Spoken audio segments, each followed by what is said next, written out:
Hello, hello! Seja muito bem-vinda. Eu estou Vanessa Varrene e hoje eu vou falar com vocês sobre comunicação.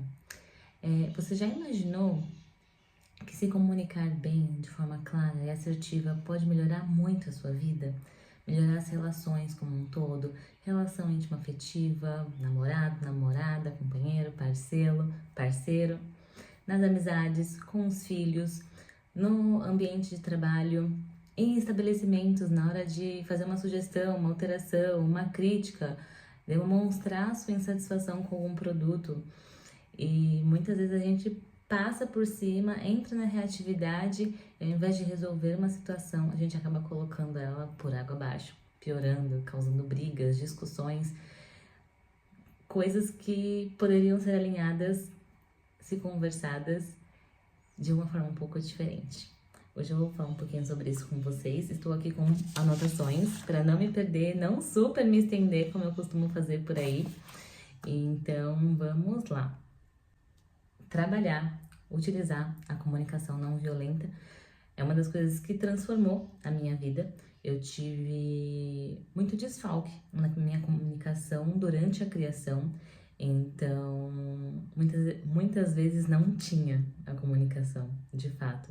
Era silêncio e punições, e isso me fez querer ser diferente. Então, quando me pegava agindo da mesma forma, entrando em silêncios profundos, coisas que eu via que não iam solucionar as relações, as situações em si, eu tentava buscar de alguma forma lá dentro a comunicação. Teve um caso com um colega, quando eu era bem novinha, quando eu tinha 16 anos, que eu falava pra ele: se eu entrar nesse mutismo, se eu ficar muda, se eu não me comunicar, se eu demonstrar raiva, mas não falar o porquê, por favor, insiste, não deixe eu entrar nesse silêncio, porque não vai resolver a situação, né? Muito pelo contrário, vai só piorar a pessoa. Eu ficava, né, com as coisas rodando na minha cabeça e não solucionava nada. Então, de fato, precisava comunicar, explicar e falar principalmente o que eu tô sentindo, né? Há uns anos atrás eu conheci a comunicação não violenta e eu achei que foi muito revolucionário em diversos sentidos. Eu vou trazer alguns exemplos para vocês, mas vamos lá. Na maioria das vezes, a gente nem pensa, nem se pergunta em como mudar a comunicação, como melhorar a situação, porque normalmente a gente só quer estar certo. A gente fica insatisfeito com alguma coisa, coloca a culpa em alguém, traz os nossos argumentos, as nossas conversas, nossos contra-argumentos para estar certo e acabou. Tô aqui no meu quentinho de vítima em algumas situações, né? Tem algumas pesquisas, algumas coisas que mostram que esse lugar, de alguma forma, é um pouco mais confortável do que tentar resolver a situação em si, porque você evita um conflito, né? Eu tô brava porque aquela pessoa fez isso, isso e aquilo, e acabou. A pessoa tem que mudar. Eu não tenho que abrir meus olhos e ver de uma outra forma, não tenho que me fazer entendida para outra pessoa tentar entender o porquê que eu me senti ofendida, irritada e etc. Esse é o primeiro ponto. Nem sempre a gente precisa estar certo, mas sim se fazer entendidos.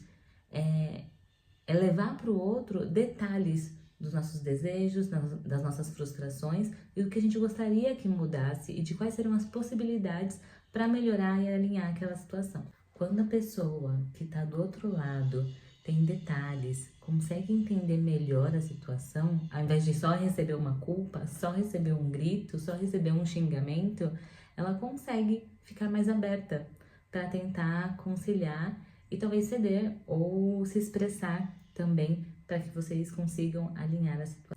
Eu não sei se você conhece o livro Comunicação Não Violenta, recomendo muito, inclusive preciso reler, mas ele é muito legal, ele tem exercícios, traz muitos exemplos do cotidiano, da vida em si, e foi uma das coisas que influenciou na minha comunicação hoje. Preciso reler, porque eu não sigo muitas vezes muito certinho, assim, sabe? Aquela coisa, eu li, absorvi o que tinha de melhor pra mim e sigo aplicando no meu dia a dia e peço para você a mesma coisa. Não considere como verdade tudo ou qualquer coisa que eu trouxer aqui.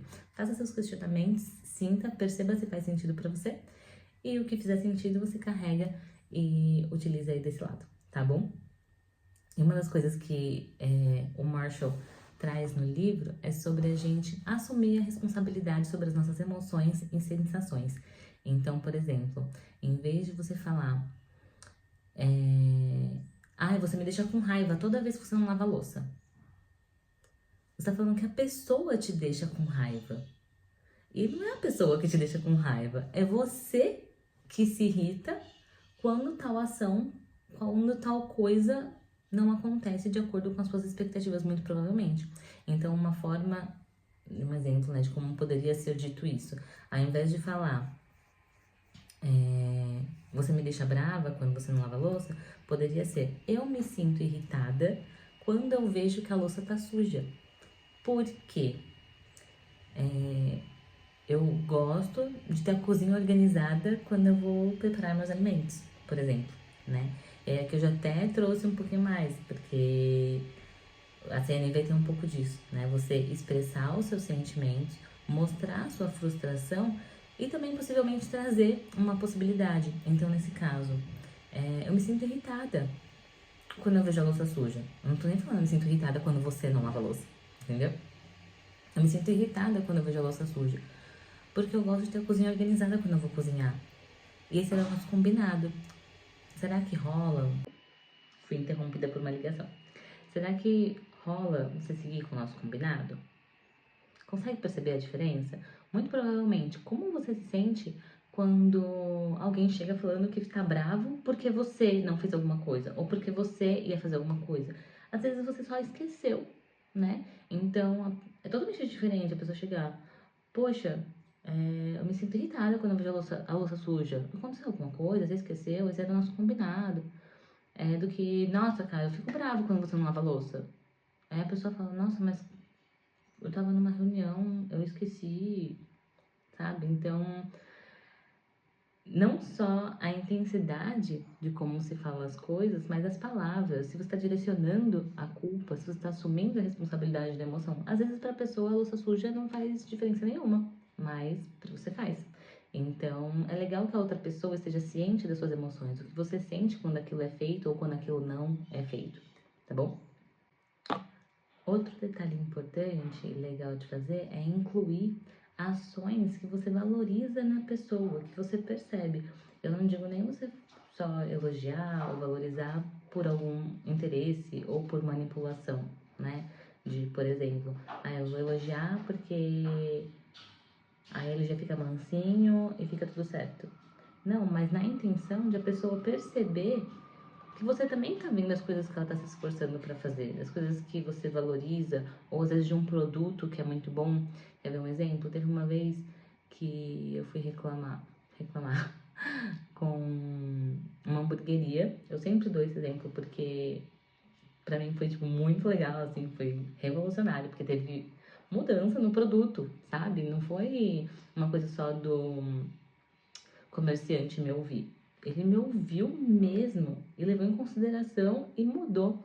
Então era uma hamburgueria que tem aqui em Jundiaí, que o lanche vegano deles era muito bom, era um que eles respeitavam mesmo, assim, a questão de não ter leite, etc. Porque eu não sei se você sabe, mas tem lugar que mente que é vegano e às vezes seu queijo não é vegano, é queijo mesmo. E eu sei disso porque vivi na prática, né? Meu filho tinha alergia à proteína do leite de vaca e quando eu consumia produtos com leite, saía no leite materno e ele tinha reação, saía sangue nas fezes. Então, é uma coisa meio que rápida, né? Tipo, como num dia, aumentava e aí nesse dia seguinte já saía o sangue. Então, eu tava bem atenta a esses detalhes. Essa hamburgueria era uma hamburgueria que oferecia essa refeição segura.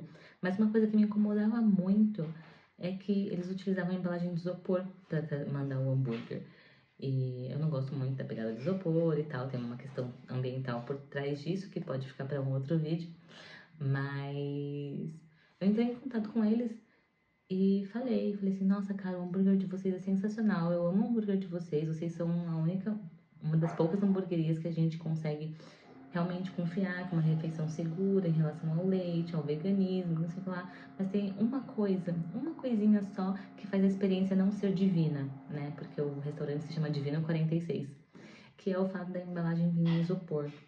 Aí falei um pouquinho sobre a questão ambiental. Não sei se vocês sabem, mas só 3% da, da embalagem de isopor é material em si, o resto é ar. Então, tipo, é um material de baixa reciclabilidade, prejudica o meio ambiente. E além do mais, o lanche chega meio murcho. Não só o lanche, mas a batata também. Eles mandavam 2 caixinhas, né? Uma com hambúrguer e uma com batata frita. Cara, em contato com o plástico, tem o vapor do quentinho, aquilo condensa, a batata fica murcha. O lanche ficava meio molhadinho. Então eu trouxe isso pra eles, falei que talvez uma embalagem de papel, uma caixa, ou aqueles pacotinhos, sabe, de embalar o hambúrguer, podia ser muito legal para o lanche ficar mais gostoso, etc. A experiência ser divina e também ajudar o meio ambiente. Que eles poderiam até utilizar isso como marketing, né? E na verdade eu só queria reclamar do lanche, só queria reclamar da embalagem de isopor. Eu ficava muito chateada. Pra mim era uma coisa que pegava nos meus valores, sabe? E era triste eu não poder pegar em outras hamburguerias porque não confiava. Tipo, aquela era a única. Então, como reclamar, né? Eu falava assim, cara, eu podia falar assim, amo o hambúrguer de vocês, mas vocês não usam embalagem sustentável. Isso é péssimo. Não ia tocar lá no dono, sabe? Ele super agradeceu a crítica. Eu tinha levado já outras coisas também. Teve uma vez que eu falei sobre a batata, falei sobre a disposição do lanche. O lanche vegano deles era um lanche que estava em teste. Então, cada vez eles mandavam uma vez o alface embaixo, uma vez com mais molho, uma vez com cebola roxa. Isso não estava especificado no cardápio. E aí, quando eu ia questionar, eu questionava de forma amigável. Eu descobri que o lanche vegano estava. Eles viraram uma franquia, né? Então eles estavam testando a forma como chegava no cliente, não sei o que, não sei o que lá. Então, mas eu não sabia, não fui comunicada. Tá vendo a importância da comunicação? Então, eles mudaram, eles colocaram caixinha de papel. Hoje o lanche chega na caixinha de papel, embalada num papel também. Então, foi uma reclamação de sucesso e super amigável. E que eu trouxe primeiro o que eu valorizava, o que eu reconhecia no servir deles, para depois trazer a minha crítica e depois a minha sugestão. Então, é diferente da gente só ficar bravo, reagir e sair tacando a roda, percebe? E isso é uma coisa que eu tenho pra mim também. De quando eu tô insatisfeita com o produto, insatisfeita com o serviço, com o estabelecimento, eu não reclamo na hora, não reclamo no dia. Porque se eu reclamar no dia, vai sair muita coisa na reatividade, impulsionada pela raiva. Então sempre deixo para responder, reclamar, fazer alguma crítica, alguma coisa no dia seguinte e sempre avaliando esses pontos. Se eu estou expressando como eu me senti, mostrando a ação do problema em si, que é para mim, por exemplo, e trazendo uma sugestão, uma solução, perguntando se seria possível. Sempre trazendo como pergunta, porque a pessoa depois fica tipo sim ou não, ou alguma resposta mais explicativa. Bom, acho que por hoje é isso. Se melhorar as comunicações nas relações faz sentido para você, compartilhe esse vídeo com alguém. Se você achar que tem algum outro papo que a gente pode capear por aqui, deixa aqui nos comentários que eu vou ler com muito carinho, tá bom? Super beijo e até mais.